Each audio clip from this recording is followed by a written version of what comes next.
Welcome to the Focus on Why podcast. I'm Amy Rowlandson and I ask my guests one simple question. Why? Focusing on the importance of why, I share with you the relatable, uplifting and inspiring conversations I have with people from all walks of life.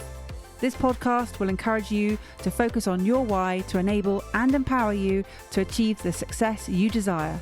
Have a purpose, have a plan, focus on why. Today on the Focus on Why podcast, I am joined by Emma Davies. Welcome, Emma.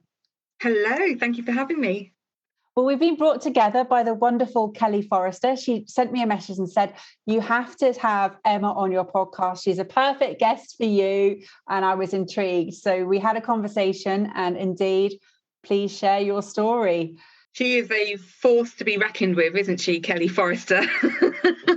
It's great. I mean, it's so lovely to have recommendations because it takes me out of my sort of existing network. And when I get a recommendation from someone, it's an unknown sort of person or journey that I'm about to explore, which is fantastic. So without sort of a further ado, I would like to ask you what it is that you do.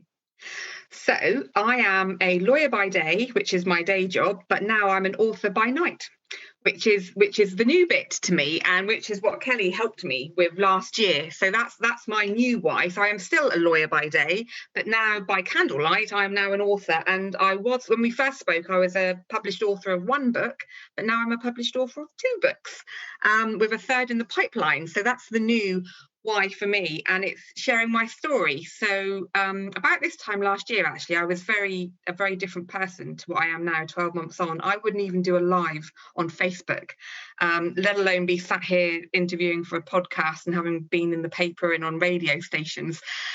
So I had just finished treatment for breast cancer. And I can tell you a little bit about that in a moment if you'd like to hear about it. And I was So in February last year, I was a bit of a shell of my former self. I kind of lost all my confidence. I'd gone back to work, and then obviously I'd had the bombshell of breast cancer. So when I met up with Kelly, I said to her two things. She was starting a group.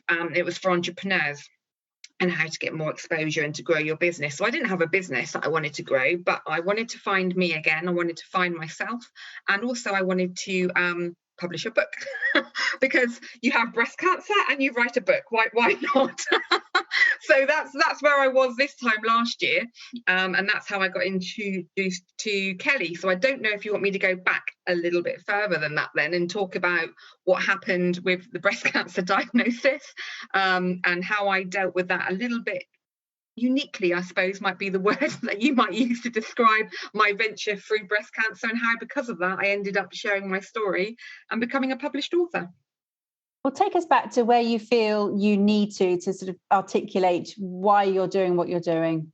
I think if we go back to January 2019, because that's when I went back to work for the first time after having had my second child, Chloe. So my first child, Toby, I had him in 2013, had a bit of a difficult experience with post-natal anxiety.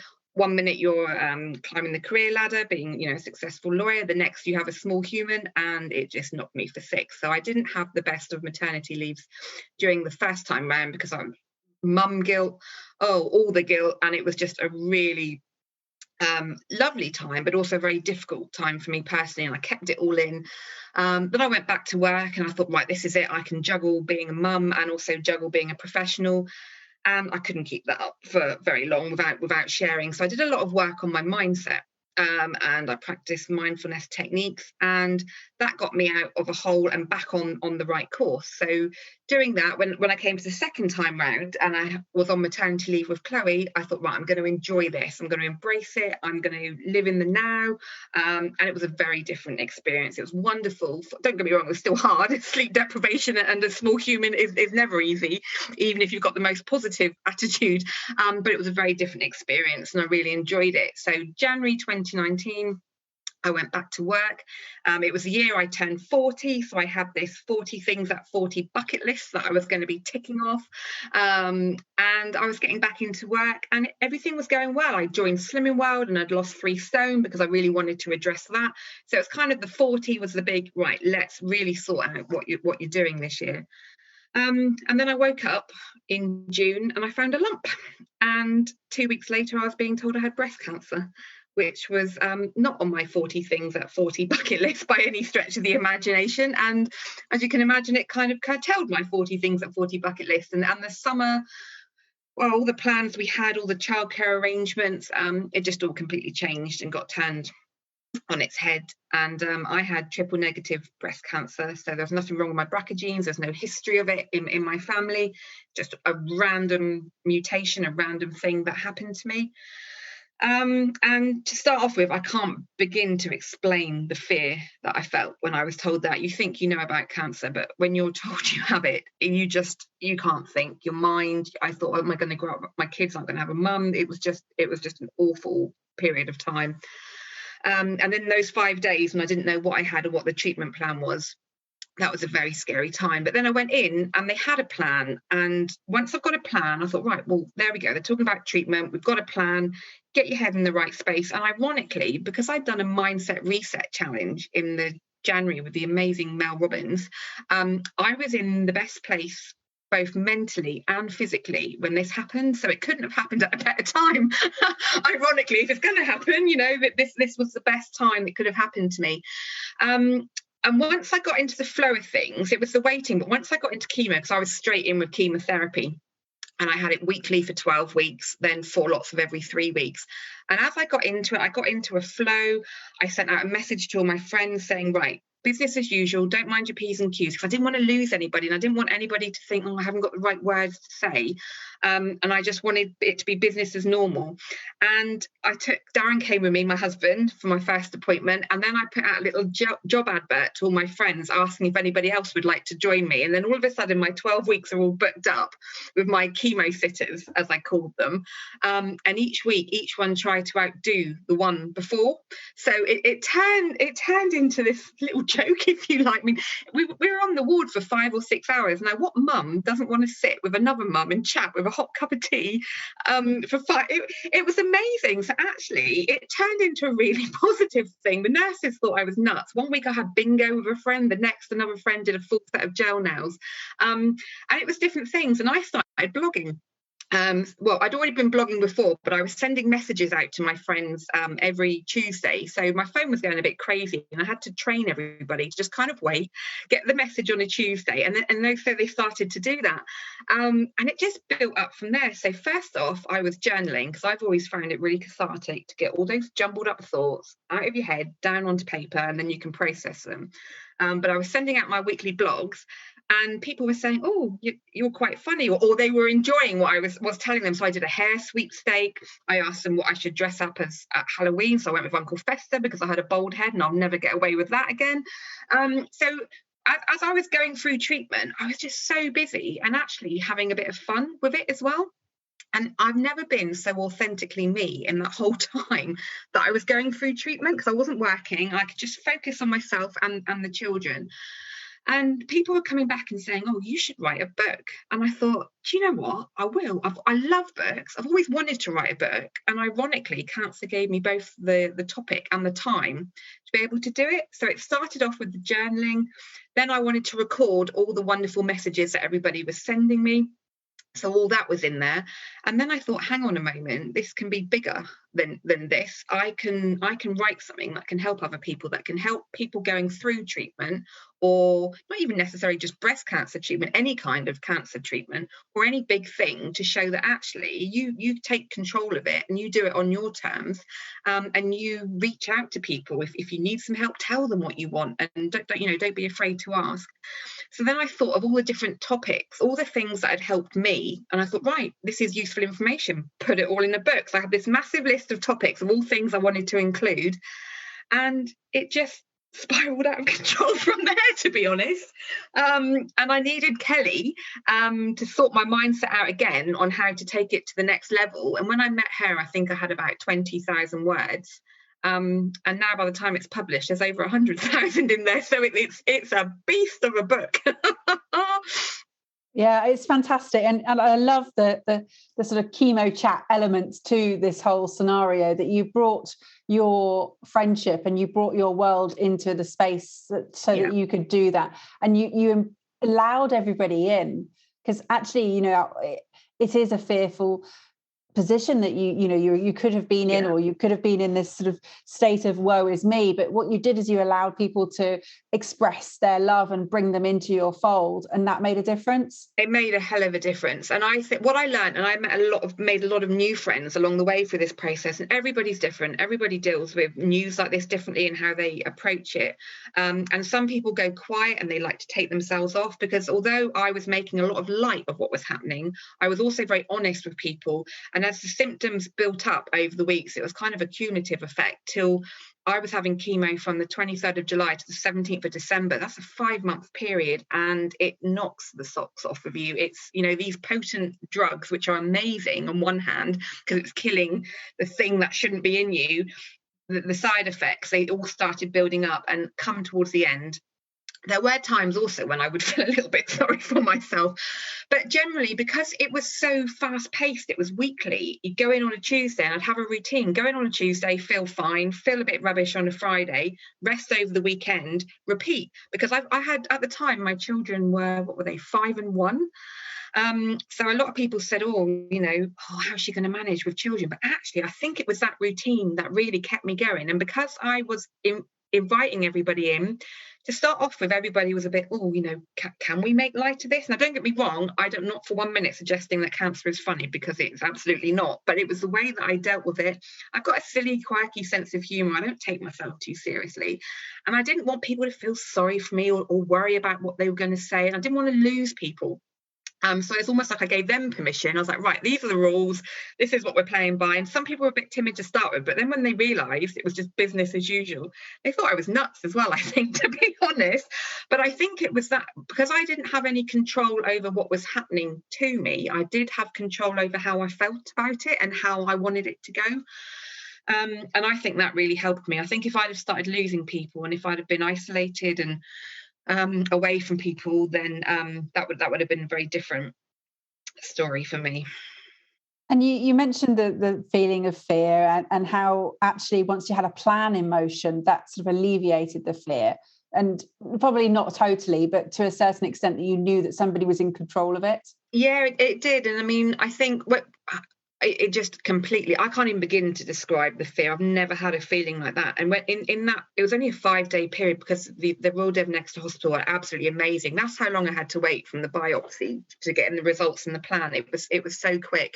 During that period, I could just feel the anxiety overwhelming me, getting really massive chest pains. Now, the old me would have thought, oh my goodness, it's travelled everywhere, what is it? But because I'd gone through feelings of anxiety, I know that can manifest itself in physical symptoms. So I just kept trying to calm myself down, just saying, right, come on, they're thinking of a plan, these are clever people. And once I had a plan, had all the tests, I think that's the worst bit, the waiting and the extra scans to see if it's gone anywhere else. But I was really lucky. It was still stage, although it was an aggressive one, it was still stage 1, so it hadn't travelled anywhere. So I was really lucky in that respect. And once I knew there was a plan, and after, I think it was about 4 or 5 sessions, they scanned me again, and it was working, it was shrinking. I never entertained the idea that it wasn't going to work. I just kept really focused and visualising myself better. However long that took, I didn't know. And I broke it down and I just dealt with it in the stages. So I thought, right, the first goal is to get through this 12 weeks of weekly. Dealt with that, and actually it does start going quite quickly once you get into a cycle and a routine. And then once that was done, I was on to the next thing. The next drugs were harsher, and they did knock me about a little bit better, a little bit more. And the first week was really horrendous. The second week not so bad, and then the third week I felt normal, well, as normal as I could be at that time. So then I would overdo it, be a bit silly and meet up with people, but I just wanted to make the most of the time I had until I'd go back into it again. And that's how I dealt with it, really, just really focusing on the now rather than allowing myself to worry and think too far ahead. And that focusing on the now, has that changed the way that you think in life generally now? Oh, it has anyway, because before that, I'd one of the first self-development books I read was Eckhart Tolle's The Power of Now. And that was a game changer. And so even before all this happened, I really tried to think, right, what is happening right now? So right now I'm having an interview with you. I'm having a lovely time. There's nothing wrong. This is fine. I'm not going to worry about what happened in my day earlier in the day job. I can't change that right now. I'm not focused on that. And neither am I really thinking about what's going to happen in 2 or 3 weeks, because goodness knows, and whatever happens, worrying probably won't solve it, will it? So I just think it's quite a liberating way to live, actually, not living your life at 100 miles an hour and thinking, oh, what's coming, just really appreciating what was going on. And even on the days when I felt really rubbishy, I just thought, right, this is one day. The day's going to end at some point. And at the end of the day, I always try to think of 3 positives, even if they were really small things like, oh, well, I got out of bed and got dressed today, or I managed something else. Or even if it was just one thing, if I'd woken up that morning and, got motivated to do something, that was a positive. So that was winning. And I just tried to really strip life back. And it was really quite a liberating way to live, because not only does it slow you down, but you stop. And you just, it's like my eyes were opened and I noticed so much more of the little things that were going on around me. And I always used to take the mick out of my mum, because there's this wonderful roundabout near where I live. It's got beautiful trees on it. Whenever we were driving around, she'd always say, oh, look at the colour of the tree, the leaves in autumn and in the summer. And I'd always laugh at her and say, oh, whatever, mum. But actually, during this period, I just thought, I looked up more. I live in a beautiful neck of the woods, down in Devon. And I was just so much more appreciative on what I had on my doorstep, what was readily available, and just noticing friends and family more and slowing down. And it was lovely. Said no one about going through cancer treatment ever, but obviously not in that respect. But I mean, the way I was living was lovely. It was a slower pace of life. I wasn't on the rat run. I didn't have school drop-offs and time targets. And yeah, it's certainly a different way to be living. And has it changed the way that you approach your legal work? I think to an extent, yes. Because I realise that I am one person and I'm doing as much as I can. I mean, obviously everything's changed now. I went back to work in, when was it, July last year.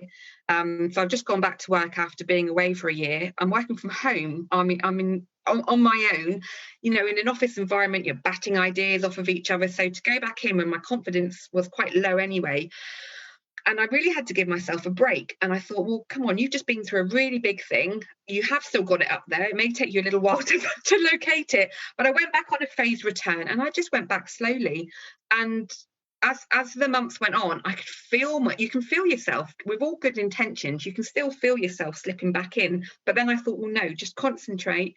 You are one person, just do one thing at a time. I can't multitask anymore. I just don't seem to have the mental capacity to do it. But then I think that's homeschooling and lawyering at the same time. That was never a career path that I chose.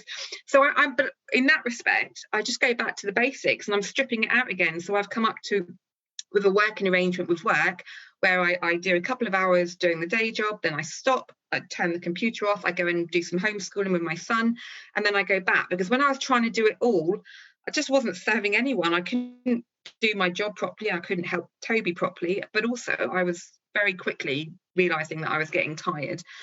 So it was going back to the same practices of just acknowledging what my limitations were and just slowing it back down again and just focusing on what needed to be done. So with all this in mind, the slowing down and the focusing, you're still burning the candle at both ends, writing your books in the evening under candlelight. How does that work? I am. Well, they're done now. So that's when the majority of my book I wrote whilst I was off. So I was on sick leave. So it was the publishing bit was whilst I'd gone back to work. So yeah, that was a crazy month or so. But it was a dream. It's always been a dream of mine to do that. And I know that I really wanted to do it. So I just had to push through and do that. And it was a crazy couple of months, I won't lie. But then after it being published and it gone through the hype, I just took some time away from it. I thought, right, it's a marathon. It's not a sprint. I had all these lists of things I wanted to do: podcasts, radio shows, papers. Oh, I don't know, reality TV. No, I don't want to do a reality TV show. But I had this massive list of things that I wanted to achieve, but I didn't have to do it overnight.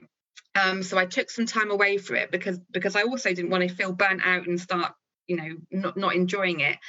But then I got involved with a collaboration project as well on the second book, which is 15 authors in there, all ladies. Kelly's in there as well, actually, all ladies that have gone through something in their life and have come out the other side of it to share their stories. So that was an amazing project to be part of, because there was 15 of you. I wasn't doing it on my own this time, and I think the power of women is just amazing. You know, one woman is fantastic. You get a group of them together and the sky's the limit. But I was really mindful. Again, you're right, I was working 4 days a week. I had the children as well. We're in a global pandemic. But the writing, I still find it really cathartic. So a lot of people say to me, how do you find the time to do it? But that's almost my hobby. I've not always been jealous of people that can make money out of their hobby, but I thought, what could I do that I really enjoy doing? And it's the writing. I just obviously do it with the day job, but this is for me. This is my story and telling it. So the second book I was doing it on a Sunday evening, and actually I've got lots of blogs. So it was a case of going in, mishmashing some stuff up, taking some stuff from the book, putting it all together, and then being involved with this project. It was just so amazing. So I don't see it as work. I saw it as more as a hobby.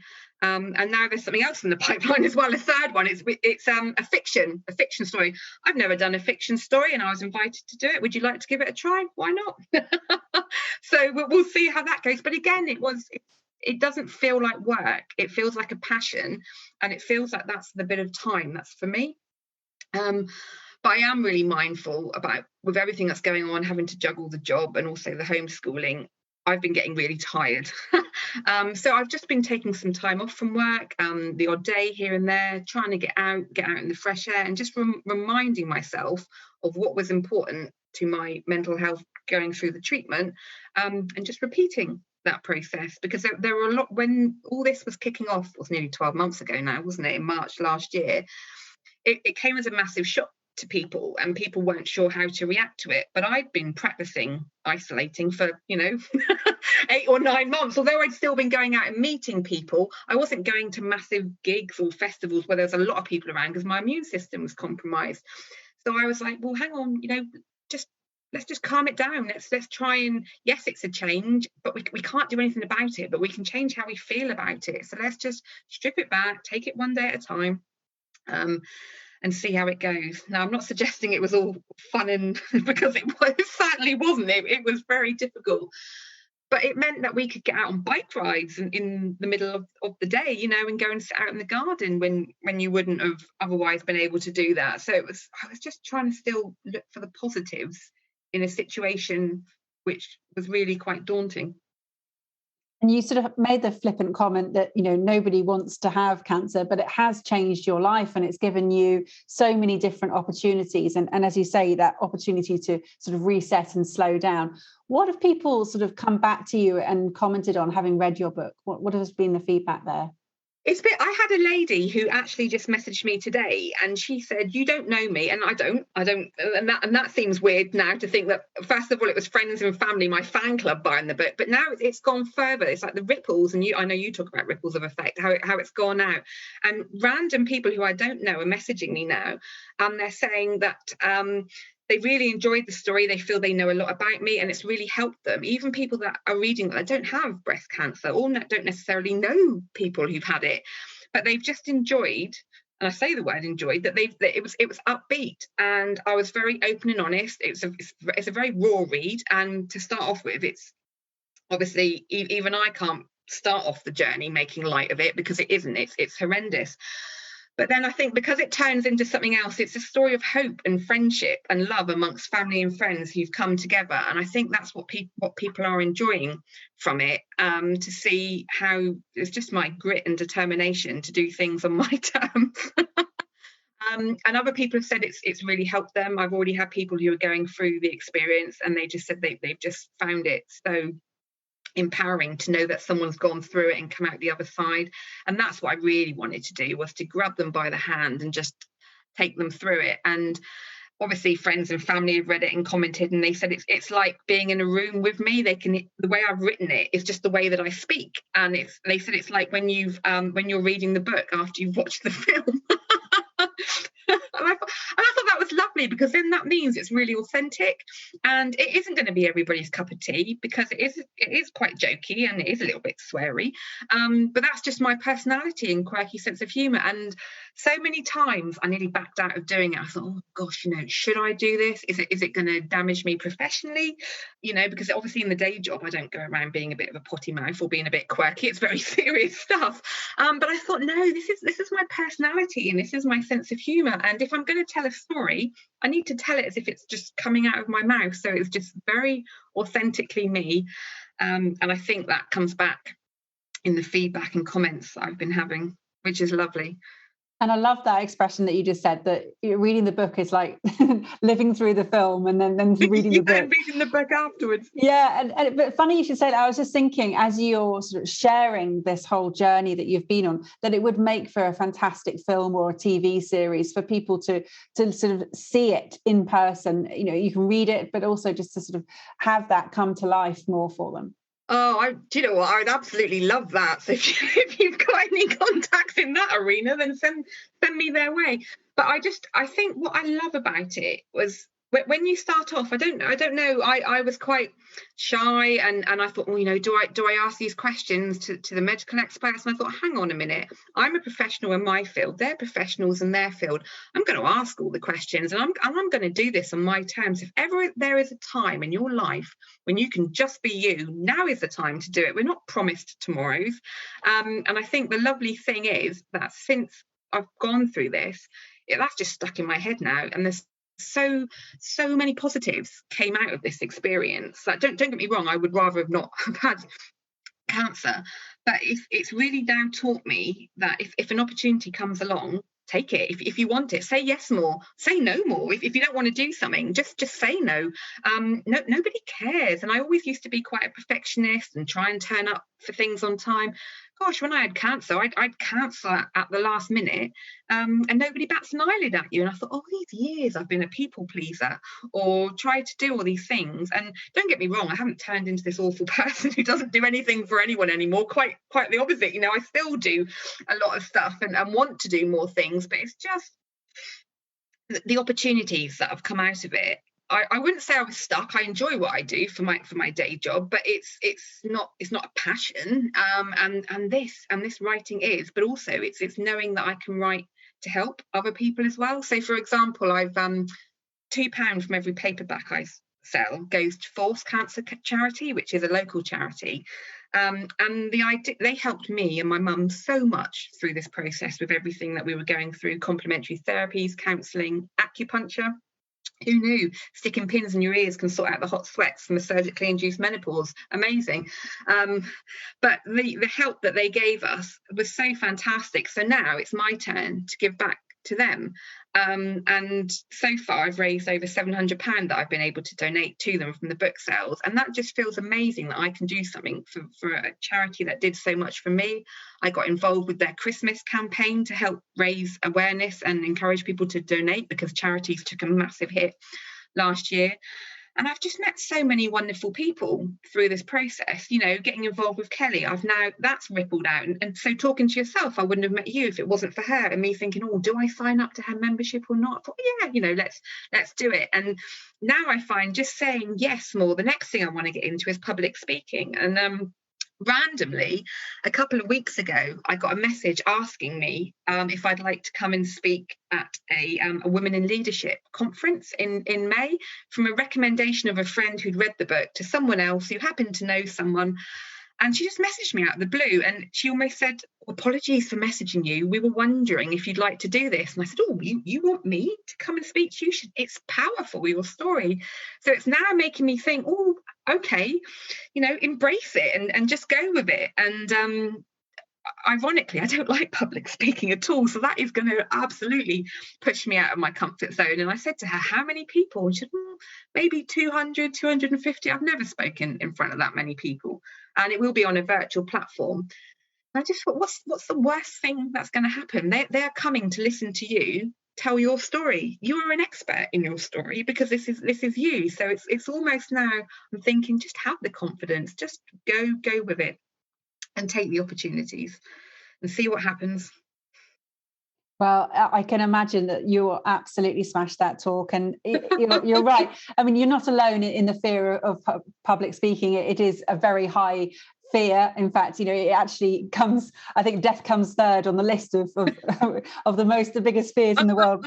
But seriously, if you hadn't have done that mindset reset challenge with Mel Robbins, if you hadn't have sort of done some mindfulness work, if you hadn't have read The Power of Now, you wouldn't have been in that space, in the right headspace. No, I wouldn't have been in the right headspace. And if anything, so when I was going through the troubles back in 2013 with post-natal anxiety, I hadn't read any self-development books at that stage, and I didn't know about stuff like that. And to be honest, I might have poo-pooed the idea of stuff like that from my ignorance. If someone had said mindfulness, breathe in, breathe out, I would have thought, what's that going to do for you? But the Power of Now, that was the first book that was recommended to me. And since then, I've read loads. Please don't ask me to list them because my memory's rubbish. All I'd written down was Eckhart Tolle and Mel Robbins, because those are the two that stick in. But there are other ones, Fern Cotton and Happiness and Calm, all sorts of books like that. And I love them. I can't get enough of them because it really set me up in the right headspace. And it really helped me when I went back to work and then was struggling with juggling the work and looking after a small human who never slept. Got me back into the right headspace. Then I started blogging. It was a parenting blog to start with, and things like self-care, anxiety, all sorts of different topics that mums experience and beat themselves up about. And just I love doing it cathartically for me to get it all out. But also then I was getting comments from other people saying, thank goodness, it's not just me, I don't feel so alone. So that was an early dabbling, if you like, with sharing a story on a smaller scale. But yeah, getting the top shelf of my bookshelf there is all my self-development books, and I continue to read them now because I just think it's so powerful. And even reading the stories in the latest book that I've been a part of, reading what all those other women have gone through and out the other side, it just really keeps making you reassess. You don't know what's going on behind that smile behind closed doors, and to see the grit and determination, and it's really empowering to read that. But that mindset reset challenge in the January, thank goodness I did that, because that really sorted me out, and it took it to the next level and just reminded me that working on that, it's a journey, it's not a destination. You have to keep working on it. And I've noticed in the past couple of weeks I've been slipping down again. But just this weekend, downing tools, not doing anything lawyery, author-y related, getting out, visiting a new place with the kids, coming home, having a roast dinner, simple things completely raised the fog again. So I've gone in today on a Monday thinking, right, I'm going to smash this week. Whereas last week I ended it thinking, oh gosh, so much to do. Oh, it's so refreshing to hear, and obviously, with the power of hindsight, you have come through it, and you have managed to work your magic in terms of embracing all of the different techniques that you had to pull yourself through and sort of conquer it. What's next on the horizon for you, Emma? Well, this year I'd written down more interviews like this, because I love doing this. I love speaking on the interviews, and then in the hope that even if one or two people benefit from it, fantastic. But from doing this, I realised that more opportunities come, and why shouldn't I embrace that and see if something else comes of it? But it's the public speaking now. I want to go on a higher level, and I don't know how to do that really. It was chance that this offer came along, but now I'm looking into people that actually specialise in coaching you to do things like that, because that's the other thing, is the power of coaching, and knowing just how being accountable to someone, or mentoring people that can say, come on, you've got this in you, and it's just sometimes listening to someone else, isn't it? Have that confidence in you, and dragging you through the process. So I think that's what I'm going to set my sights on for this year, is to share it to a wider pool. Well, you're doing just that on the podcast today, so thank you for sharing it to a wider pool. And you never know, what ripple effect you'll cause in that pool. Who knows who will reach out and say, Emma, I needed to hear your message tonight. It was the best thing I've heard, or whatever it is. I know for sure that people do connect after listening to these episodes. And that's just really the main thing, is if I could if I can help reach one more person, 2, 3 more people, just the thought of knowing that those words have calmed someone else or helped someone else in some way, then that's fantastic. Yeah, mission accomplished. So how would they buy your book? Right, so I have got a few special edition copies left personally myself that have got photos in them. So you don't get those on Amazon, you just get the print on demand service. So if anybody would like any of those, they can just email me, emma@lightboxblogger.co.uk, and I can message back. Or it is available on Amazon on ebook and paperback if anybody would like it. Fantastic. Well, I'll put those links into the show notes. And how else would they contact you? Are you on social media? Oh, I'm on Twitter, Facebook, Instagram @lightboxblogger. There we go. So you can see my crazed ramblings. When an idea pops into my mind, I just regurgitate it out.